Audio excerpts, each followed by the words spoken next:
कल एक निजी कार्यक्रम में देश के रक्षा मंत्री राजनाथ सिंह ने एक ऐसा बयान दे दिया जिस पर पक्ष और विपक्ष दोनों ही अपनी अपनी दलीलें लेकर हाजिर हैं। उन्होंने अपने एक भाषण के दौरान ये कह दिया कि वीर सावरकर पर लगाया हुआ ये इल्जाम कि उन्होंने अंग्रेजों से माफी मांगी आजादी के लिए, ये पूरे तौर पर गलत है।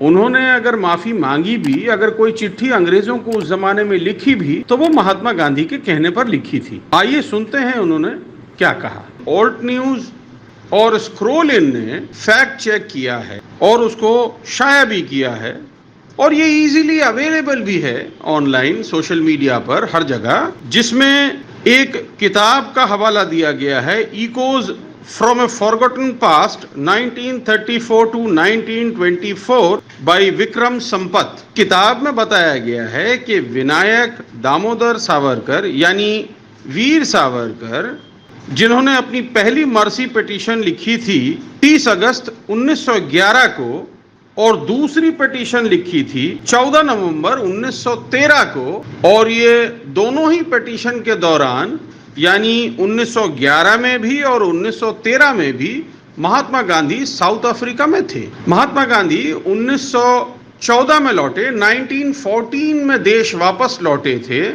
इसलिए ये कहना कि उनके कहने पर ऐसा लिखा था सावरकर ने, ये अब पूरे तौर पर ही विवादित हो गया है। आशा करते हैं कि ये जल्द ही सुलझेगा और कोई ऐसी बात सामने आएगी जिससे पता चले कि सच्चाई क्या है। और सावरकर के खिलाफ झूठ फैलाया गया।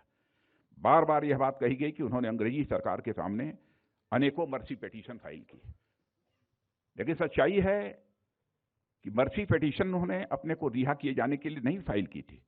सामान्यतः जो एक कैदी को पूरा अधिकार होता है कि मर्सी पिटीशन फाइल करना चाहे तो वह कर सकता है। महात्मा गांधी ने उन्हें कहा था कि आप मर्सी पिटीशन फाइल करो। महात्मा गांधी के कहने पर उन्होंने मर्सी पिटीशन फाइल की थी।